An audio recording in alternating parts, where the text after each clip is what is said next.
She said, not yet. We're not on.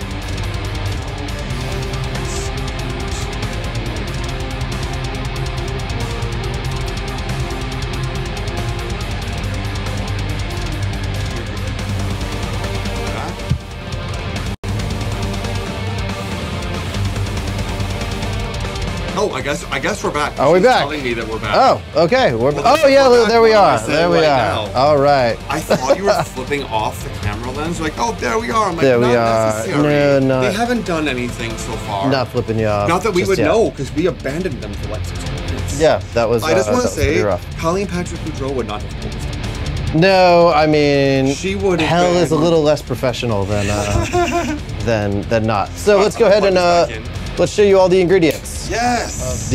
Of what we're making here. All right. So we've got some spinach. We've got some onion and some garlic. It's pronounced onion. Onion, yes. We have some pasta.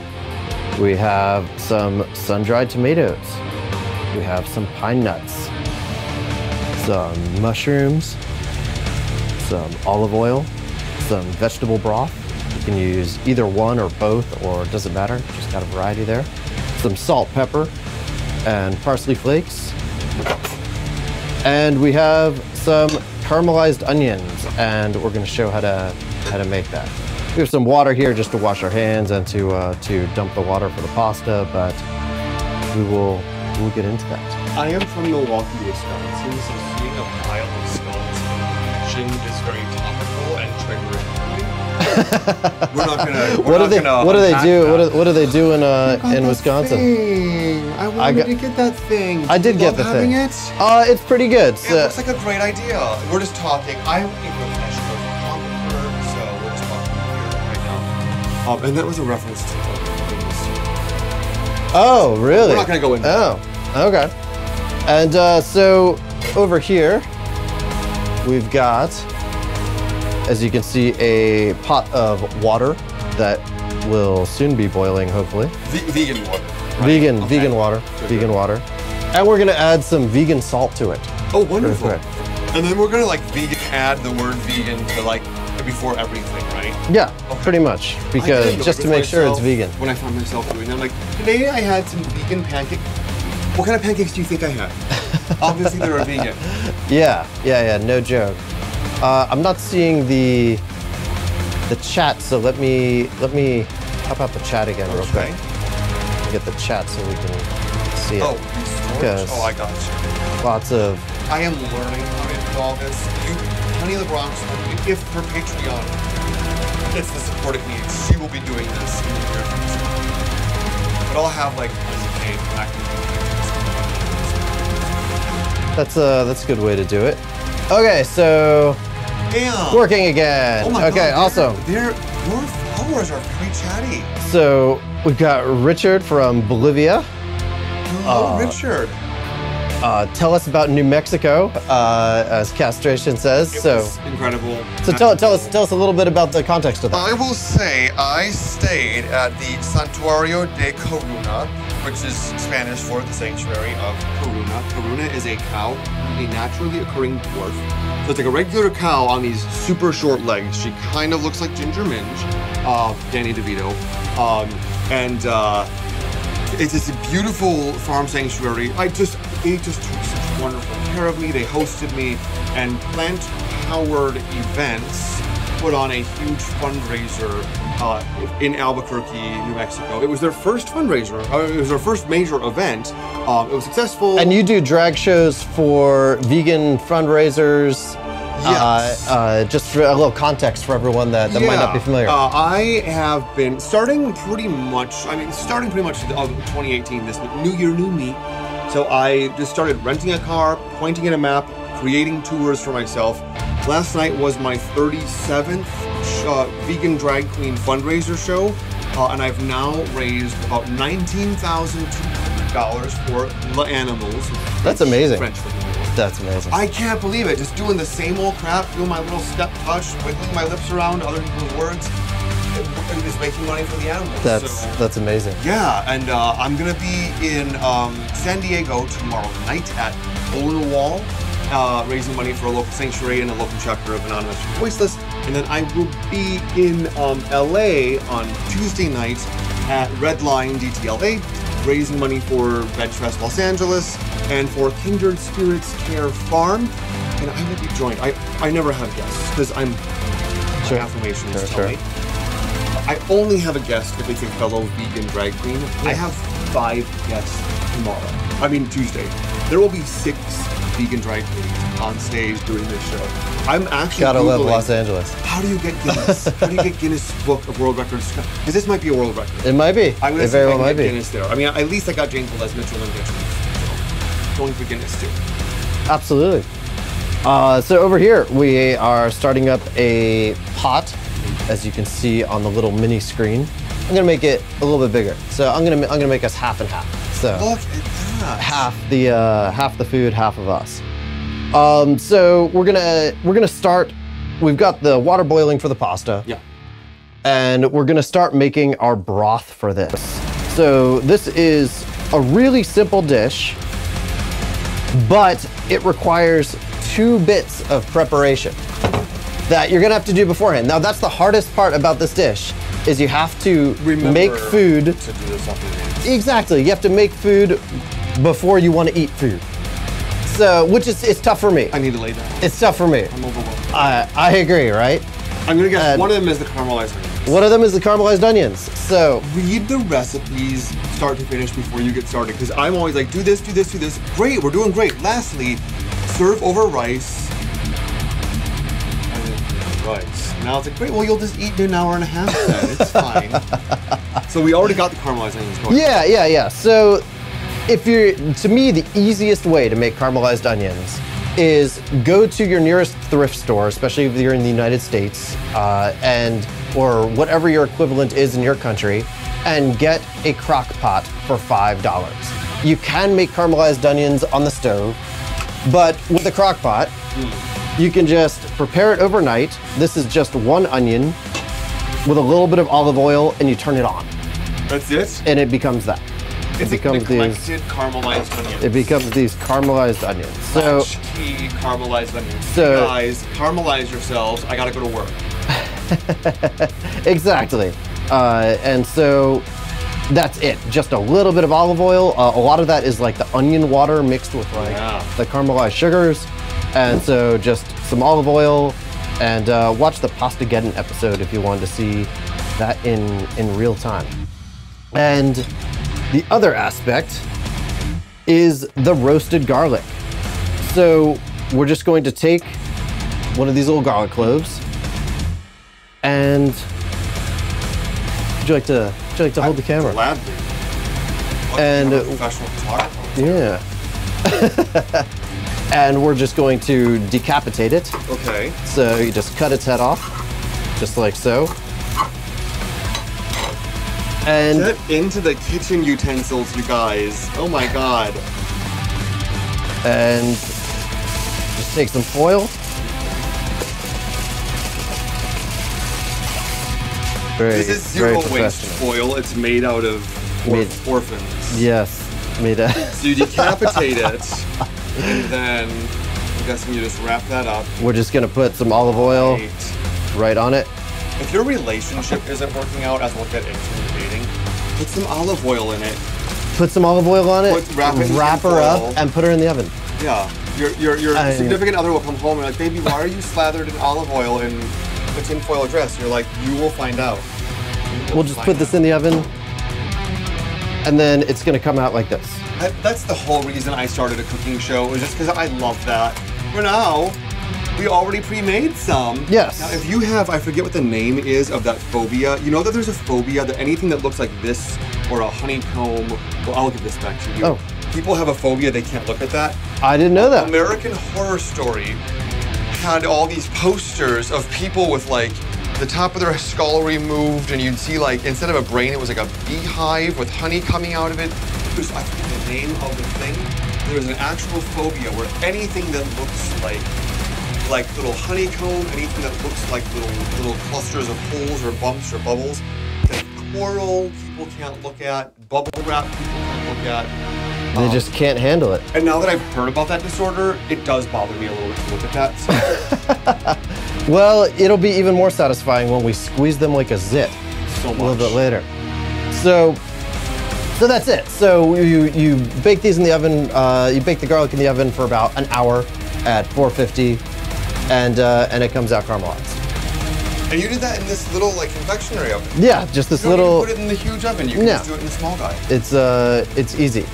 So I think we've got a lot of your fans. Oh my God! I miss you. Call me. Someone misses one of us. Yeah, someone misses one of us. Okay, call me ASAP. Lisa.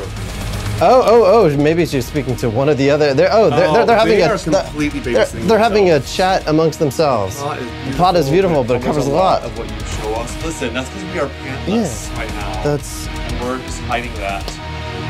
Let's make it a little smaller. Yeah, so there you go. we're gonna go ahead and add some vegetable broth to this pot. Now this is a powdered vegetable broth. You can get this in any regular grocery store on the kosher aisle. And I don't care what vegetable broth you use. I use this because it lasts forever. It's cheap. It's about $5, and this lasts for a ton of different meals. Awesome. And it's good. And liquid vegetable broth is good too, but you have to use it quickly. You have to use it up. And you know what? I have not done this. I always go with cubes of bouillon, and then I have to like bisect one and like, oh well, I only need a quarter of this cube, or I have to make more powdered. I'm gonna switch powdered. You can go to the Asian store if you don't want MSG. This mushroom seasoning right here is like a vegetable broth without MSG. It's got other flavor enhancers in it. I have no problem with MSG. I have no problem with MSG. Have you heard about the recent insight about MSG? MSG's not bad for you. We thought it was because of xenophobia and racism. And it's generally used in Asian culture and Latin culture, so we view it as like this other weird thing. And it turns out like there's nothing wrong with it, unless of course you have an allergy to it. But otherwise, it's just like a less salty sodium, so it enhances flavor without making the food too salty. Yeah. It's really. I put it in everything now. Really weird. Water. Lori C says, can't wait to get your book tomorrow in the mail. Thanks a ton for that. Really appreciate that. Trypophobia. Trypophobia, yes. Thank you for looking that up. Frederick. Google that. It's an interesting thing. Honeycomb phobia. It's one of those things that it's a suggestive phobia. So once you hear about it, you'll kind of have it. Yeah, now that you've heard about it, I'm gonna trigger you all. Triggered. Trigger warning. We are showing garlic. Yeah. All right. So this is boiling. Yes. Let's talk a little bit about dating. So what does dating mean to you? First of all, what do you look for in dating? And this is a very, very open definition. What does dating mean to any of you? Yeah, I'd love to hear everyone else's thoughts on this. Honestly, when Brian asked me to talk about vegan dating, I was like, I don't know what vegan dating. Can I just be frank here? Be frank. Okay, this is a frank show. My name is Frank. Honey LaBronx is dear, sweet, whatever. But out of drag, me, Ben, I'm a hoe. So, I like to mix it up. Whatever. If I was dating someone, then I would be like, oh, I can never have whatever is the opposite of you. If you're tall, sure. I kind of want a short guy. If you're white, I kind of want a non-white guy.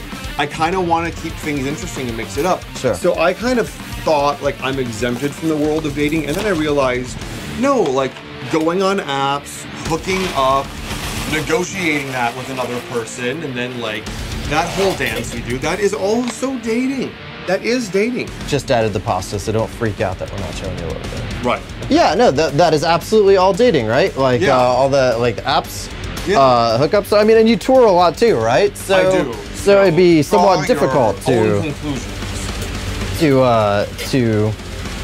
just date in one place. I love that your pot has spikes on it. This is just so cool. I don't know what this set looks like on camera to you guys, but being in this space, screw the Universal Studios tour. This is all I need. This is it. This is the Hollywood tour. So what does dating mean to you all? Completely random thought. I want to get this cookie sandwiches. Okay. Brian, are you single? Yes, I am single. Would you consider yourself single? Oh, absolutely. Sometimes when I say that, is that my during to say that? No, I am single. And he said, last I heard, Brian is dating just vegan only. So we'll talk a little bit about that. So I don't know if it's true or just a strong preference. Yeah. So to me, I am single and I have been dating around, and so dating is now dating for me, in my point in life right now, I'm really looking for someone with like life partner qualities, like someone that at least has the potential for that. I mean, you don't know until you've been dating someone probably for, I would say, a year at least or so, till you get to really know them and really know. I almost was gonna jump the gun once and move in with someone, and my mom was like, "Wait, how long have you known this guy?" And I was like, "I've known him like 3 months," and she's like, "So you don't know how he gets in the winter? Exactly. How he gets around Valentine's Day. Exactly. Give it a year, so that for every day on the calendar, you've got a point of reference for that person. They might be a werewolf. You wouldn't know." So I'm just squeezing some roasted garlic in there. We're just gonna squeeze it like a zit. And I've got this paper towel. I took over a restaurant in Iceland as their guest chef for a night. Can you all see that? We're gonna make that a little bit bigger. Oh yeah. And it's probably, I think it's a little fogged. Is it fogged? Fogged. Let me it'll clear itself in a second. Oh great. It does that? Well, if I reposition it. Okay. So I took over a restaurant once and I made these like garlic mashed potatoes in Iceland. Everyone loved them, but then I realized I forgot to roast them. And it didn't matter how much they complimented me. I'm like, yeah, but imagine if I had roasted the garlic. They're like, well, it's still really good. Yeah. Well, I mean, sometimes, like, I think we're our own worst critic, especially when it comes to food and to other things. There we go. That's looking slightly less fogged. All right, so we're just gonna squeeze it.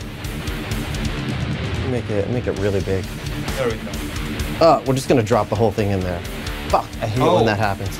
Yeah, do you need a little something? I got it. We're just gonna make it happen. So, just gonna squeeze it like a zit in there. Let the record show, this man just reached in there with his bare hands. There is oil in there. He just reached into burning oil. That's how badass the vegan black knob chef is. We come from hell. And, well, you can't really show a lot of weakness when you're like black metal, you know? You're like, my finger. I will do that. Leave the whining to me. I will be like your de facto whiner, your surrogate whiner. That's perfect. We need some of that. This pot is about to boil over. And so about the vegan dating. So as far as like a life partner thing, sometimes, I mean, I've dated many non-vegans in the past, and I would still date a non-vegan if everything else was really right. But in one sense, I'm a little bit tired of it, in the sense of it always causes some kind of issue somewhere down the line. I don't tell anyone to go vegan when I'm dating them. Right. I don't like impress it upon them. I just live my life. They live their life, because to me, if you try to impress it upon them, they're just gonna resent you. If you're doing your veganism right though, you kind of don't have to tell them to go vegan. Like in most of my recent relationships of whatever duration, like when it goes from like one night hookup to like let's see each other and have meals together, in every situation, they've either made attempts to go vegan or been vegan for that period, or been like, yeah, I could do this. Yeah, exactly. And so, but if you try to like force it on them, then they'll resent you, in my opinion. Like I think most people need to feel like something is their idea if they're gonna want to stick with it. Yeah, absolutely. There's a great book, by the way, and I forget the name of it, because I had a neighbor who I lent it to, and now she denies that I ever lent it to her. But Ayindi Howell and Zoe, they wrote a book on like vegan dating, like not just dating, but like being in a relationship with a non-vegan, and like how important it was for her to be like, look, he's my, I don't know, husband, boyfriend, but they live together. And she's like, I just had to make a shelf for whatever products he wanted to put in there because Sure. at the end of the day, that's also his home. Sure. And he has a right to feel like it's his home, regardless of how I feel or my ethical stance or whatever. And so it was a very real world book, which I look forward to reading if so-and-so ever returns a book to me. It's the truth, right? I mean, I even know other high-profile vegans that are dating or married to other non-vegans. Yeah. And yeah, that's that's just the world we live in. It's just the world we live in right now. I mean, isn't that like the whole context of veganism? Is it the fact that the world is just not perfect? We don't live in a perfect world. Like any vegan ideology will have to address that at some point. It's not black and white. What are our people? So, Lori says, so true, just be an example and continue to look hot. I don't pressure anyone, but they see for themselves. Castration says, like to point out that I'm not the person that stole the book Ben's talking about. No, you are not. And the cooking pot is just all steam and vapor. Right, but guess what? There's no calories in steam and vapor. Yeah, exactly. So We're trying to. This is the LA diet. We're not actually eating anything. Try to make it slightly less So how long have you been steamy in and LA now? vapory. 2 years, you said? I've been in LA 2 years. Yeah, correct. As a New Yorker of 17 years at the time, I came here last year in April for the first time ever.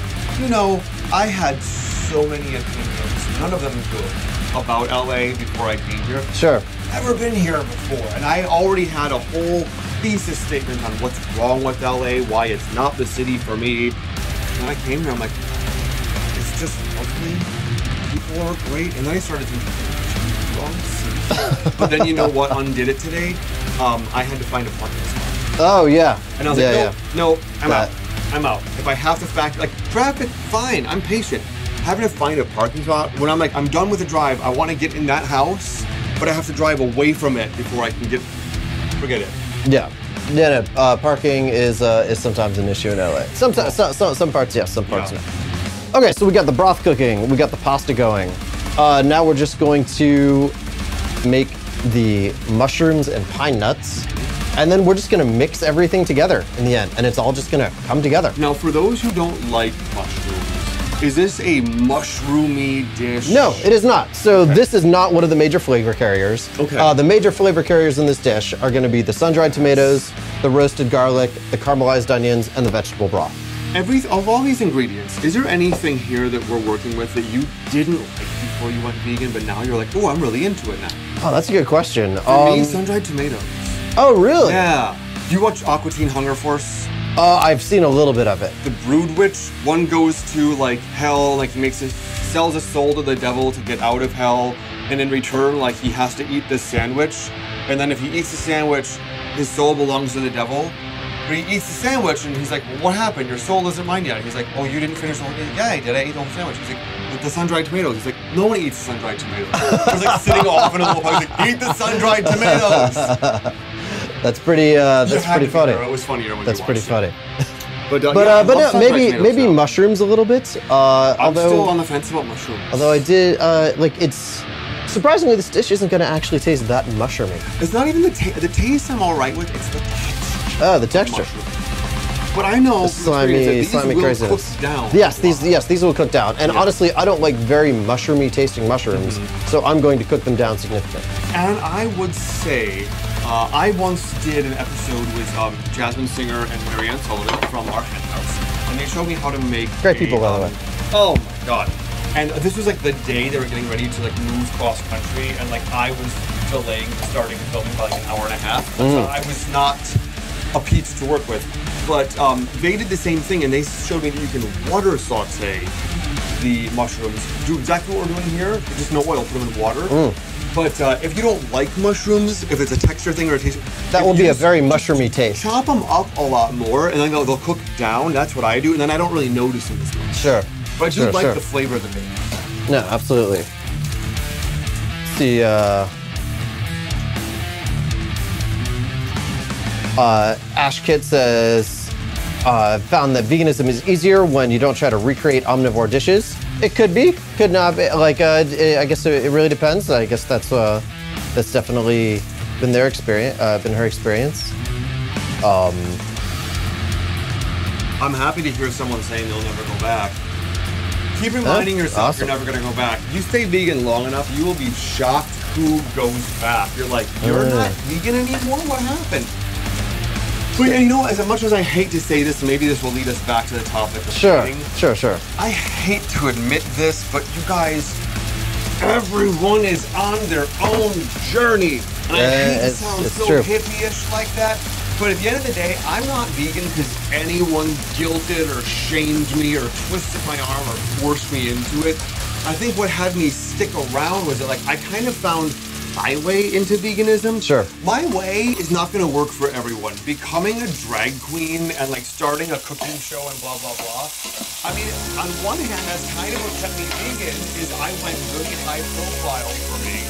And there's a certain listening of me in the world where people, I don't have to yell at the camera because I have a body mic. Yeah. Wow, this is like so like the big leagues here. I, don't have to yell things because you can hear me. This is welcome to the ASMR Vegan Chef. But in the end, like, I found a way that works for me, and I know it's so tempting to say to someone, oh, here's what you do. Just read this book, listen to this podcast, do this, bam, you'll be good. And then I'm like, why didn't it work for them? Because it was my way. I gotta let them find theirs, and their way might take longer for them to find. No, it's the truth. I mean, I grew up on the standard American diet of McDonald's and bagel bites and bull crap. And so I knew that terrible things were happening, but at that time I didn't care, and I had to sort of find my way into it. And did you stick around at the conference to watch Dominion? I did. Isn't it funny? Not like the idea we had in our heads as children about what probably happens to the animals versus what it actually looks like and must be like for them. I used to think as a kid, I just thought it was this part of the animal that we ate. It was like just their tongue. And like somehow it just came off. Not that they didn't die, but I just figured it was like, okay, lights out. I never realized that like what we're eating, call things what they are. We're literally just eating muscle tissue. And it's just so weird when you recognize the body part you're eating. It just makes it so weird to me. Yeah, and Dominion, for those of you all that don't know, we saw a preview of a new documentary similar to Earthlings. If you haven't seen Earthlings, a lot of behind-the-scenes a lot of undercover investigation footage. Yeah. And very recent, and it looks the same as it ever has. But it's very worth very, very. I didn't think I needed to see it, and I needed to see it. Yeah. Someone mentioned that, I think, who mentioned it? These things are scrolling so fast. Rose said that she fell into veganism for her health and doesn't regret it at all.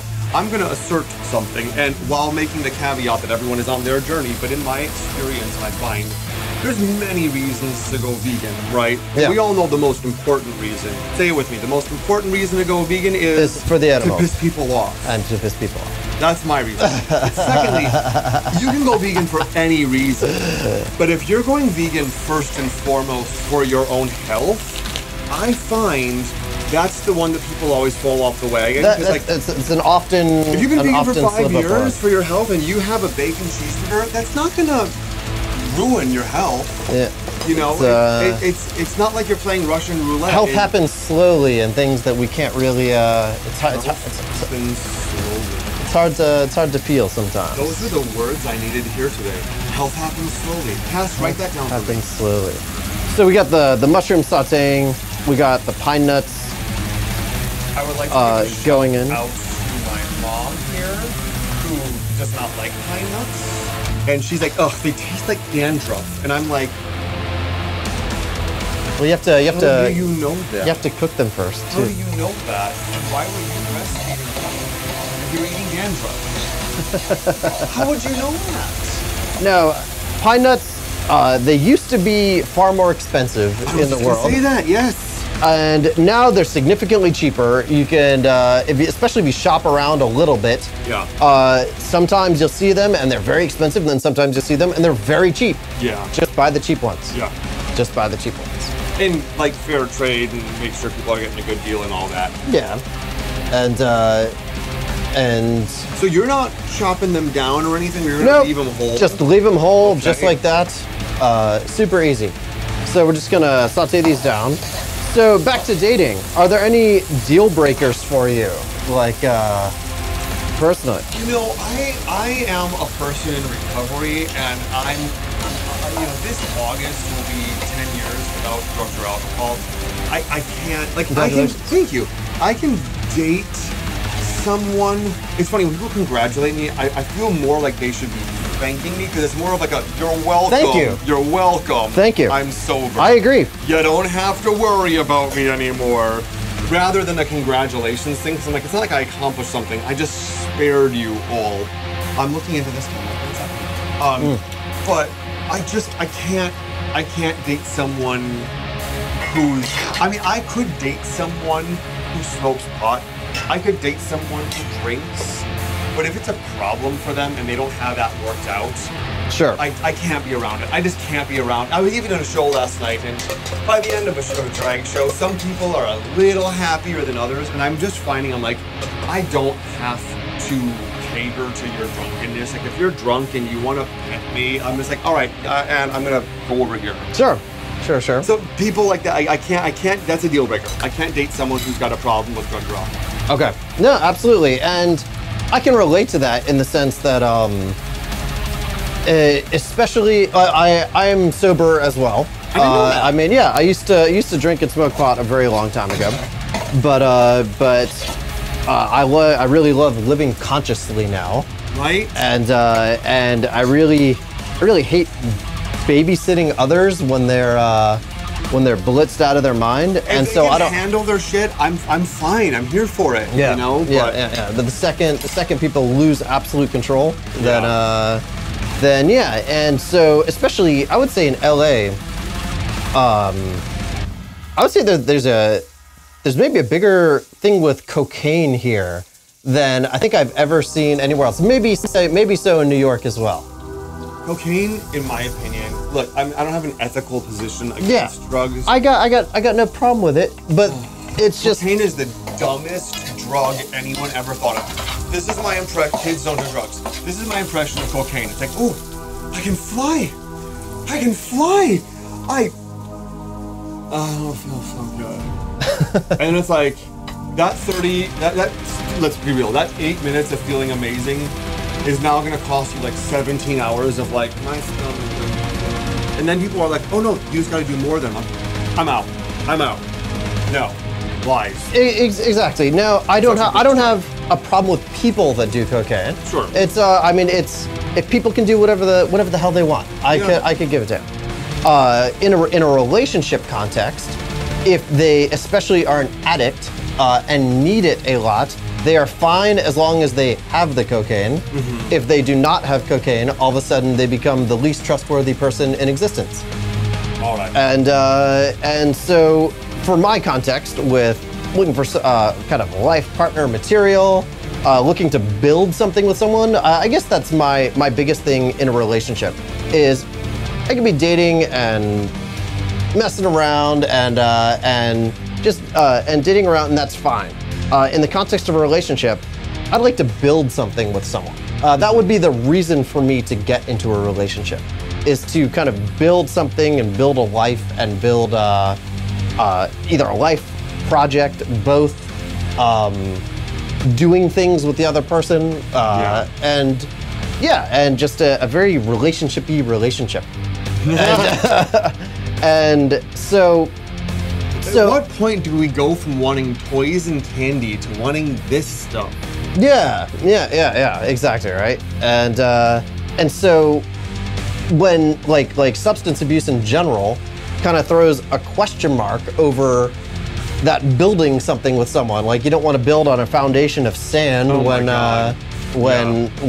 you don't know what the person's going to be doing. At the Animal Rights Conference, Saturday night, you should know, Honey LaBronx was very much enjoying that hotel room, and I met someone, and it was a hookup, and he was someone who, like, the most erratic, unpredictable behavior, just via messaging back and forth, where he's like, I have no place to stay. I'm like, if you have no place to stay. Why are you on the 14th floor of this hotel? I don't get it. Like, oh, yeah. these two other guys. He's like, I live in Bakersfield, but I have no way to get home. And I'm like, listen, come to my room and we'll talk. I'm like, I'm not saying anything's gonna happen, but I'm not saying anything's gonna happen. But like, clearly you need to talk. And it's like, I've never had a date before that started with I opened the door. I'm like, what's with you? Like, you okay?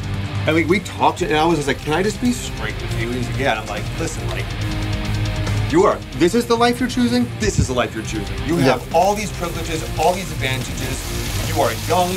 You are what the mainstream media would peddle as conventionally attractive. You're young. You have a whole future ahead of you. You still have all 4 limbs and sight in both eyes.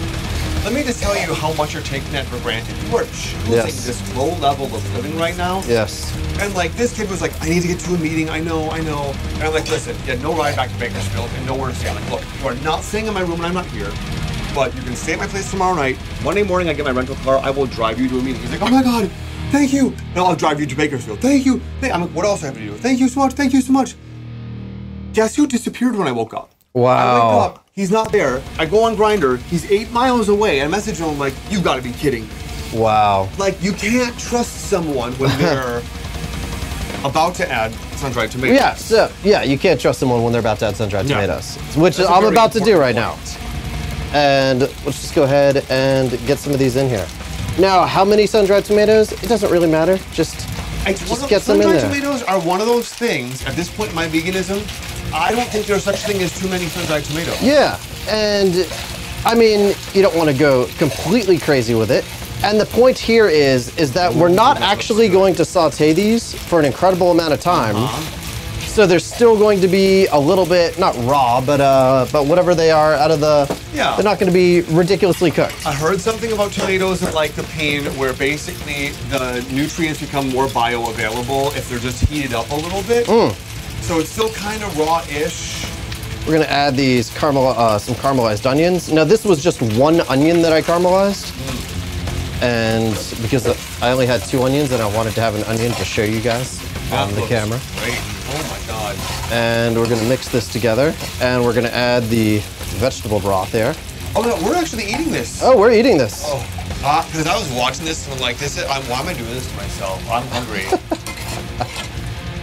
And I want to add too much of the broth. So we just poured it in the broth. And again, that broth was just the powdered broth. Just powdered vegetable broth with some roasted garlic and some pepper. I added some pepper. Really? Yeah. It almost looks like you added like a tablespoon of flour or something. It looks like it, right? Yeah. No, but it just thickens as it cooks down. Let's add a little bit of spinach. And again, we're not going to cook the spinach an incredible amount. We're just going to... I just got a funny, but not funny. Like, don't joke about this stuff, but it's still funny. Wouldn't it be great, like a whole, like, plants have feelings too movement? Oh, yeah. Wouldn't it be great if there was an Earthlings for plants? Oh, yeah, that would be... What the plants that would be fantastic. That would be so funny to vegans. That would be very funny. Or it should be funny to you vegans, because that was hilarious. Yes. And so let's go ahead and mix this down. And we're just gonna cook this just a little bit. Just so that the spinach starts to wilt. Would you like me to come in with this camera at all? And yeah. Go ahead and grab that. I'm just so tempted to give them another angle of this. So. It must be so refreshing to have someone you can trust with your camera gear. Oh, absolutely. And Honey is a professional photographer. I sure am. Well. Not just Ben, Honey has actually once photographed production photos for an off-Broadway original play. And I'm like, I can do it, but it's right after a drag gig. Are you all right if I'm there in drag? So here's a drag queen photographing an off-Broadway play. And let's just add some parsley flakes to give it some green specks.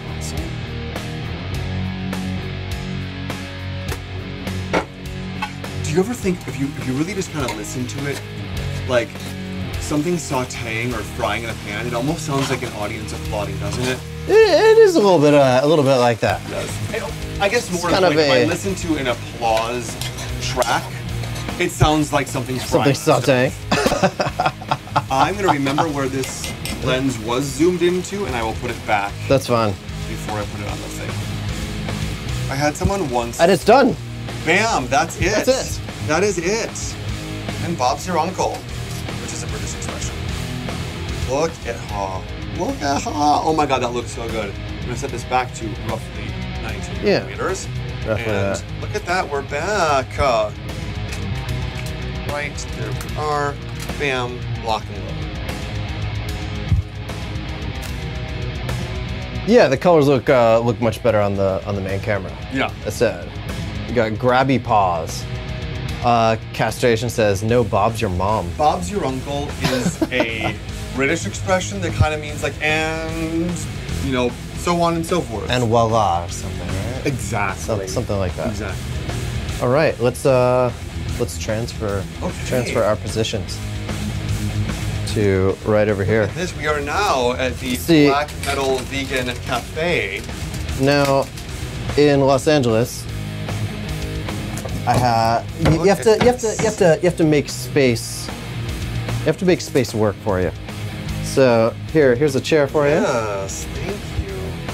Wow, we got such a great table. We didn't even have to wait. They must have recognized it. And I guess we'll flip that up. Yeah, flip Look that at up a little this bit. whole thing that you have. I need you to send me an entire equipment list. Like, here's everything I have. And don't be like upset when I just copy you. No, that is absolutely fine. When I start calling myself the Black Metal Vegan Drag Queen, then you can intervene and be like, could you not? We'll freak out. Let me let me just clear this table off. Sure. I've just got this rag here, which wait, this is not a rag. What is this? I think this is a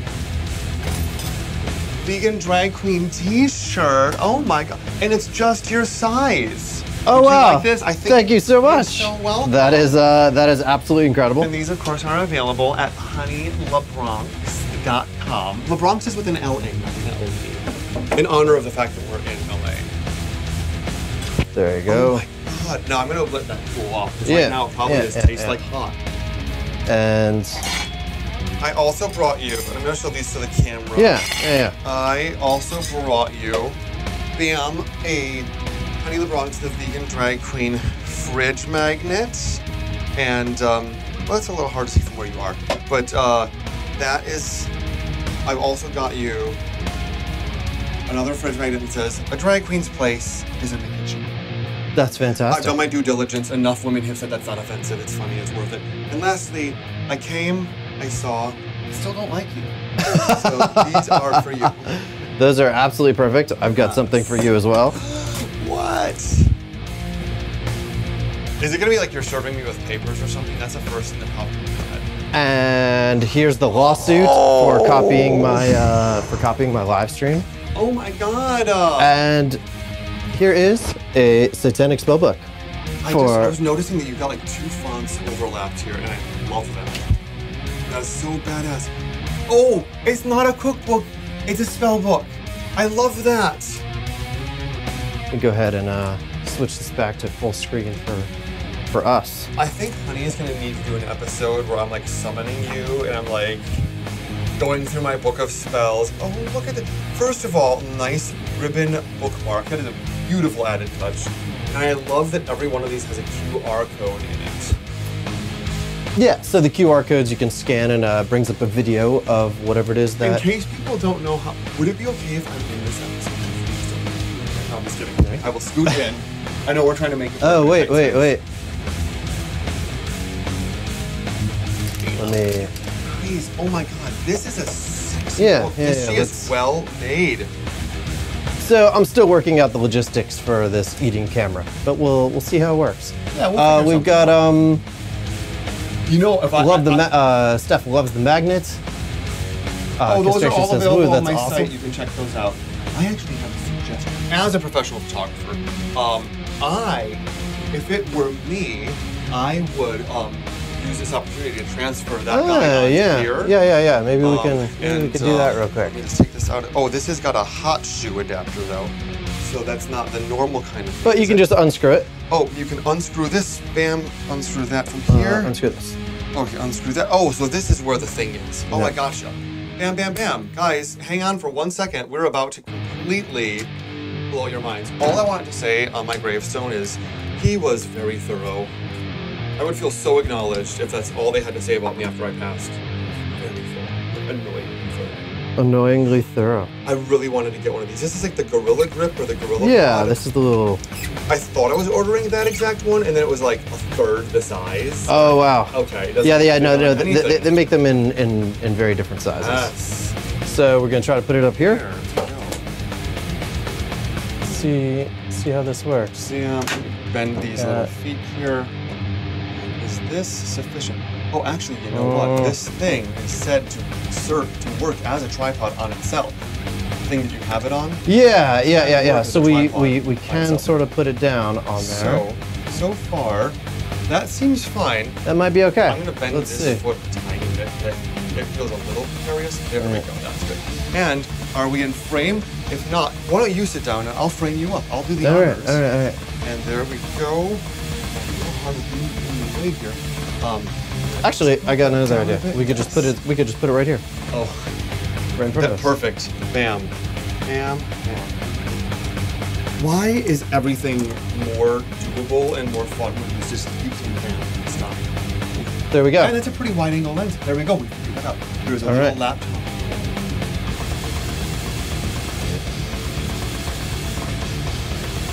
And good. We're still there. All right. Wonderful. Well, hi, hello. So, Get comfortable. pass to the wall. So let's try the food and and any other things to talk about dating with it. So here's some salt if it needs some salt. And this is what it looks like in the main camera.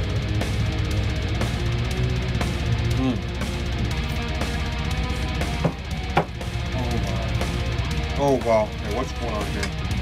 And it might need a hint of salt.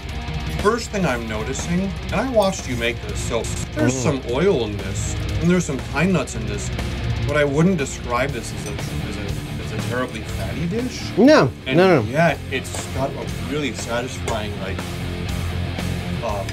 really like a round, fatty kind of mouthfeel to it. Like it feels really creamy and filling. Oh, that's good. Awesome. Wow, this is my life like this. I just get to have vegan black mountain chocolate cooked for me. Gorgeous vegan food. Steph says, "No, I'm hungry." Noms.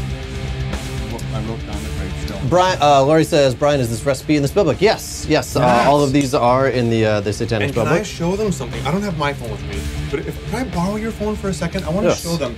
I used to get angry when I see QR codes because I'm like, I don't know how to use those. Sure. And I don't want to have to download some app. There's no need to download an app. Open your phone's regular camera. Don't even push any buttons. You just point the camera at the QR code. Actually, I think I might have to do the little Bixby vision thing. Oh, wait. Really? If I just do it with a regular camera? Try it with a regular camera. Okay. I think that also works. Let's see if this works. I'm not sure if this works on Android. The web? Are you online on your phone? Yes. Okay. Well, if you're on an iPhone, a newer iPhone anyway, if you just point your camera at the QR code, a link will just pop up. With the Android, you have to go to the little Bixby thing or any QR code reader, just a free QR code app reader, and it brings up a video of how to make. It'll take you right to it. You're welcome. That you're looking at. You are welcome. This is really good. I don't think I even need to add any salt right now. And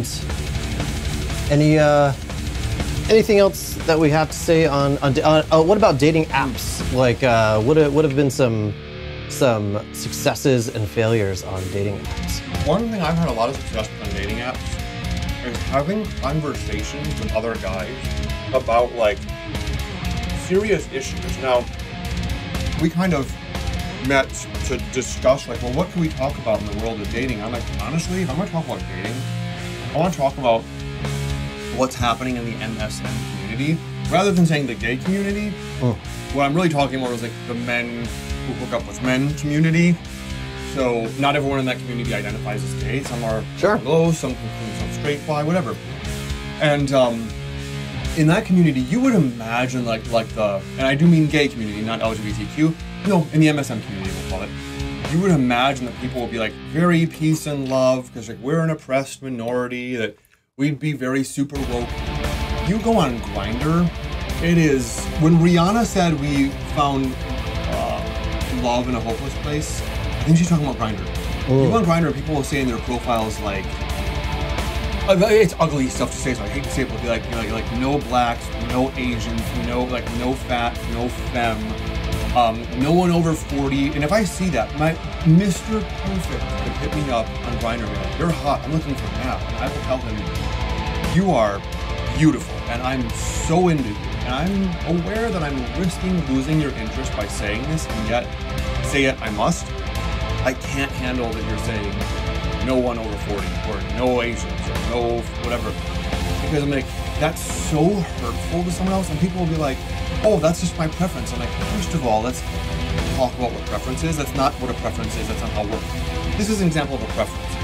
Go to Chipotle, you're out of brown rice, you're like, you don't have any more in back? Like, no, we're totally out of it. Oh my, you want rice at all? Well, I guess white rice. I'd really prefer brown. That's a preference. Saying no one over 40, that's not a preference, that's a bias. Yeah, absolutely. Yeah, and then, yeah, that would be really hurtful. I mean, my God, yeah. On dating apps now, I just give my height because I'm 5'8", because a lot of women typically prefer taller men and significantly taller men. So I want to weed people out. That's dating apps to me. That's what it's about. I mean, if we're going to do that, we might as well. I mean, I'm not weeding people out in a bad. I'm not saying no this, no that. Weeding out the people who are going to weed you. Yeah, exactly. Yeah. I want to weed out the people that are going to weed me out. And because yeah, why would anyone want to be with someone that doesn't want to be with them? Oh. Speak for yourself. I mean, let's be real. Come on. Is there anything more attractive than someone who doesn't want me? So you can have sex with someone that maybe, like, that you can be with them temporarily, with someone, but over a long term, like, why would I don't know. That would be torture to me. If someone's gonna have a hang up on height, well, first of all, here's the thing. I used to not like olives. Now ask me what my favorite olive is today. What's your favorite olive? Any olive. Any olive. So when people are like, I just don't like guys under 5'9", it's like, you think that you don't, and you accept that notion because you've never challenged it and asked, where does that come from? Oh, there is a societal norm that says women should be dainty, submissive, smaller, man should be bigger, aggressive, dominant. And that's played out in like body shape and body size, blah, blah, blah. When and I don't want to name or like types or races or shapes or whatever, there have been guys before that I'm like, nah, I'm just not into them. And then one day I'm like, and I'm like, oh, neat. It just took some getting used to, Sure. It really bothers, it also bothers me. That's a good point. It's kind of keeping an open mind in general, in that if you haven't tried it, you might not know that if you like it or not. What do you say in the movie Educated? I forget which doctor, the guy who comes over and he's cooking for all of the patients in the movie. He's like, it takes this many times of trying something before you actually like it. Sure. Like 6 times or something like that. Let's see what people are saying. Tinder is the worst. This is my life. Look at me. Go on. Well, you seem taller than 5'8" when I met you at the conference. I think I'm 5'8". Pretty sure I'm 5'8". I just gotta say also, as a gay man, like, it blows my mind that people have a thing about height, because I'm like, you're not short, but I love a little shorty. If a guy's on Grindr and he's like, 5 foot what? He's like 5 foot nothing, 5 foot. I'm like, I mean, I love a little shorty, but that's because but it's kind of for the same reason. Then I get to be like, ooh, I'm the big one. As much as I love a guy there was a guy in my show last night who was 6'6". His name was Greg. I didn't realize he was 6'6". At that moment, we were seeing eye to eye, because I was a lot taller in drag. But like, if a guy's 6'6", I'm like, that's really all I need. You could be a terrible person. put a bag over your head, but you're 6'6", I'll take it. I mean, like, both extremes affect me. What I'm not interested in exactly is a guy who's my exact height. Sure. So exactly. So you should just put that on your profile. Like, if you're exactly my honestly, height, no way. Turn that down. There's nothing I'm gonna say no to outright. There are things I will say yes to outright. Like if he's from Brazil, I'm like, cool. You want me to send pics? Nah, it's fine. You're from Brazil. Come on over. That's all I need.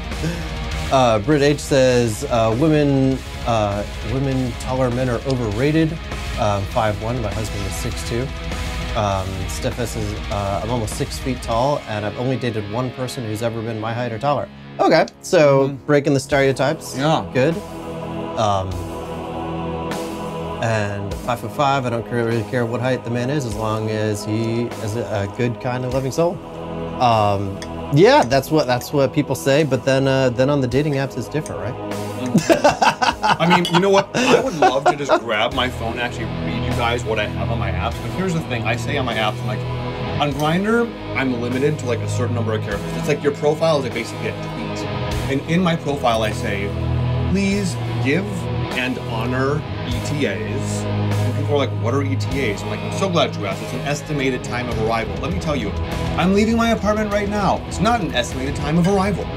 Like, oh, it'll take me about 10 minutes to get there. That's not an estimated time of arrival. Tell me what time you go. I don't know what time. I'm like, I know that's why the E in ETA. Otherwise, I ask for a TA. What is your time?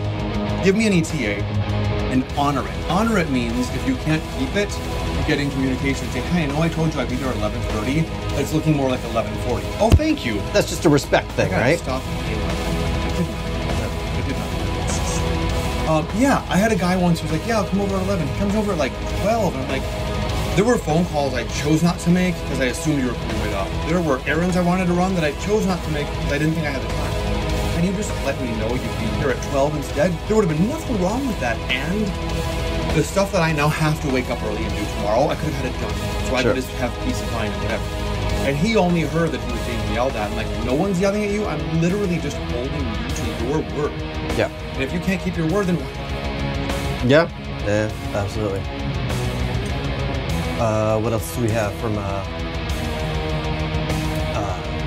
LX channel? I'm single vegan woman, live in Houston, Texas. This is Flat Earth and Other Hot Potatoes. I'm trying to find someone with partner qualities, must be vegan. Relate to what you two are saying. Yeah, well, he's out there. He or she is out there, or they are out there. Do you find I personally, I've had I've had success in dating apps with making friends and going on dates. Yeah. But I wouldn't say that I've had an incredible amount of success with dating apps in general. I actually was in Iceland this past summer, and I met someone on Grindr. I was really expecting it to be just a hookup. It ended up being a 10-day relationship in Iceland. He lived in Amsterdam, I live in New York. At the end of this 10 days, he's like, you know, my job here is done in a week and I go back to college. I have nowhere to be until February. I could just come to New York. I dated someone. I'm not like I don't have a certain age requirement. I've usually been in guys older than me, but like the day I turn 38, suddenly everyone who wants me is like 20 or 22. I'm not asking for it, it's just that's what's available. And how. This guy was 20 years younger than me. He was 18 and I was 38, and I was like, oh, no. And everyone's like, no, you can't, that's too much. And I'm like, the person in front of me was one of the most incredible people. Sure. And we dated for probably about 3 months. It was the most adult, most grown-up relationship I've ever had. And the thing that made it work so well is everything was up for discussion. Everything was up. Nothing was off the table to talk about. Everything that came up in the relationship got handled in conversation. And you know, we went on a third date. I'll make this a short story. But on the third date, he takes me out to dinner. He takes me out to dinner. He paid. They only had one vegan option. It was like the cauliflower. So he's like, all right, I'll get that too. I mean, he's like, if you're gonna suffer, I'm gonna suffer. Like, in case it's not good. It was always good. And after dinner, we were walking back to his hotel, and he's like, so are you always like this? Did I tell you the story already? No. He's like, are you always like this? And I'm like what? He's like, you know, like Me. I'm like, kinda. And he's like, I don't really know what I can do with that. He's like, you know, the fact that you're able to have a conversation with me about that tells me everything I need to know. If you couldn't, yeah, that's interesting. So at least there's some communication going on. But he said to me, he's like, you know, Ben, if you could just be yourself with me, then I could be myself with you. And that hit me like a ton of bricks. Like, first off, what 18-year-old talks like this? 18-year-olds from home. And I thought, if I'm going to be 100% myself with you, there are things that I would have to tell you and things I would have to say. Like, I don't know that I'm cut out for monogamy. I don't know that I picture myself. Like, I don't know that when I get back to New York, I'm never going to have sex with anyone else again. He's like, I'm 18. Sure. Hello. Same. Sure. And I realized I used to think I could never be in a relationship because I don't value monogamy. I don't see myself being this way or this way, this way. And then I realized from this, maybe I could actually create the relationship that would work for me. Sure. Anything is possible in communication. It's like the moral of that story. That's a really good point. I mean, in the beginning, people like we all want to find the person that's just tailor-made for us, right? Mm-hmm. Like that everything just works out. Ladies and gentlemen, welcome to the stage. Yeah. It's tailor-made. Tailor-made. Everyone just wants someone that just fits flawlessly. They know what we like, know what we don't like, just automatically without talking about it. But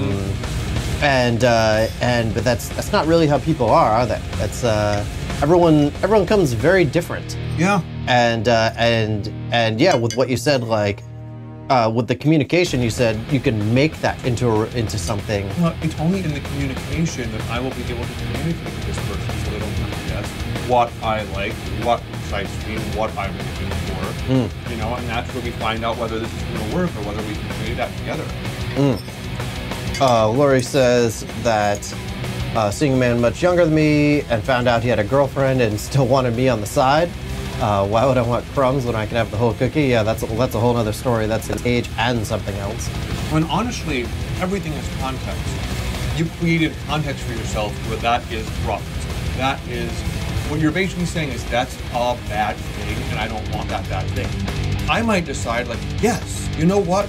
I've also been torn between feelings from two different awesome people before. It never occurred to me that I could work that out.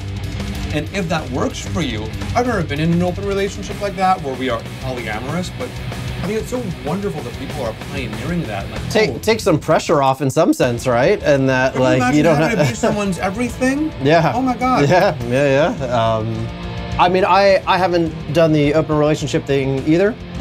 I'm not even sure if I would enjoy that, but I don't mind that other people do. Everyone's got their thing. But maybe I would. I mean, maybe. Yeah, I don't know. I haven't tried it.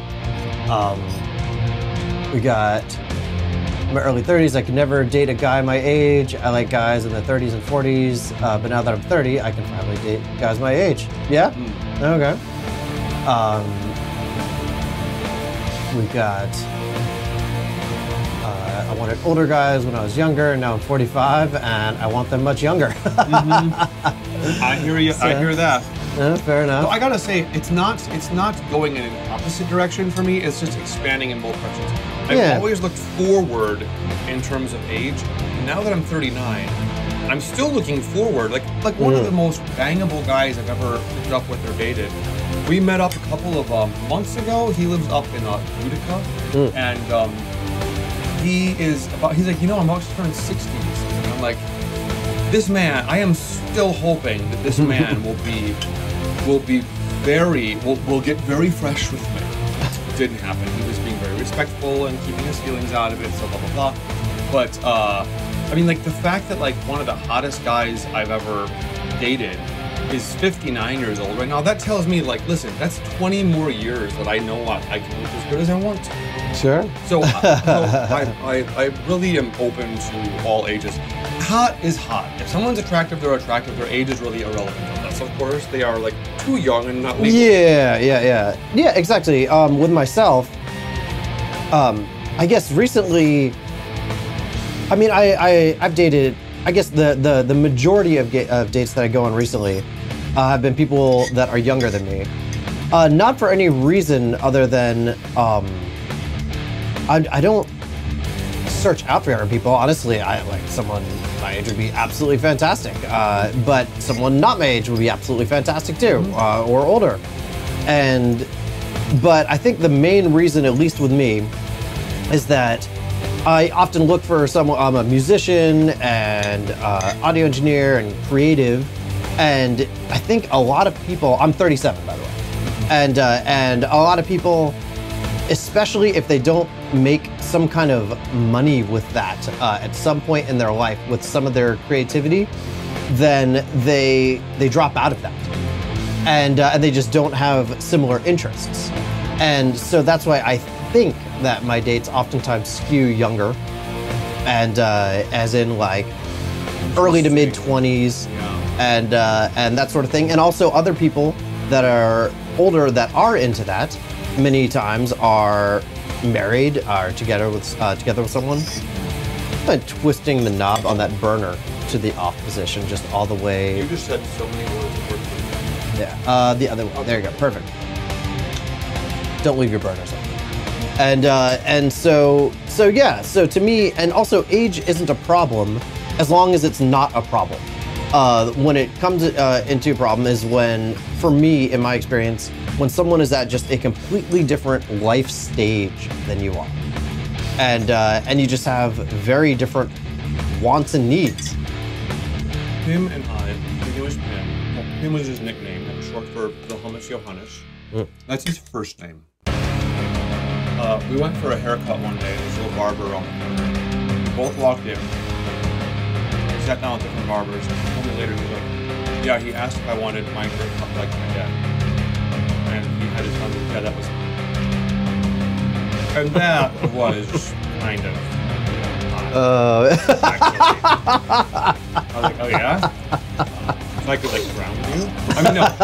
But that's the whole thing. We kind of found the age difference funny. And it kind of brought up a confidence issue. But here's the thing. If you are dating someone who is almost half your age, take a picture of yourselves together and then look at that picture and you'll be like, ah! I don't look in the mirror and see age, but man, when I would take a picture next to him, I would look at like, who's the old guy grabbing onto this young kid?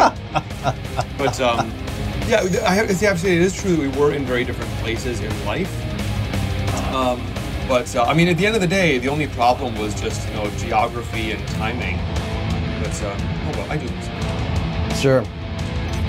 We got Alyssa Brittany says, yes, although dating other guitarists keeps me on my toes.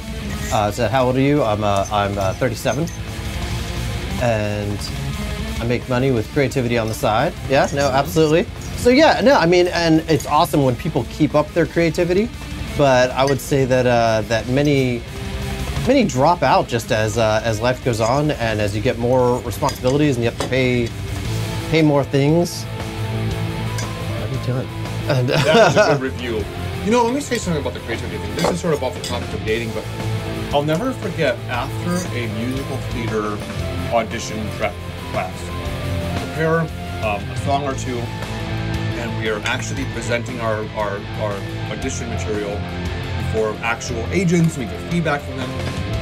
We went out afterwards to some restaurant, and this young woman was just so. I'm making a very concerted point, by the way, to not say girl unless she's like under the age of like 15, 14. Yeah. Like 14 and up is a young lady.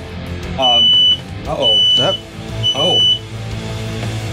No, there's not a fire. There's not a fire. Yeah. There's just a lot of creativity.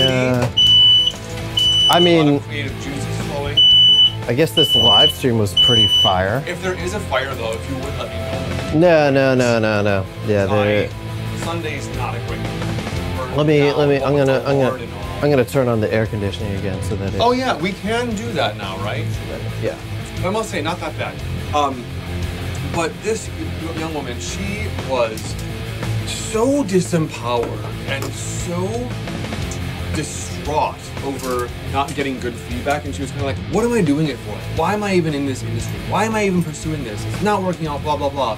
And first off, I was just saying, like, I don't know if this is worth anything to you, but if if it weren't for being in this audition class and getting the feedback that I got, where else was I going to learn any of that about myself?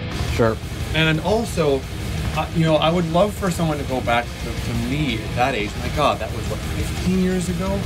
And be like, you know what, Ben? I know that you're really pursuing music theater and acting and photography and all these skills because you think this is all supposed to fit together one day in the context of being a working Broadway actor in music theater.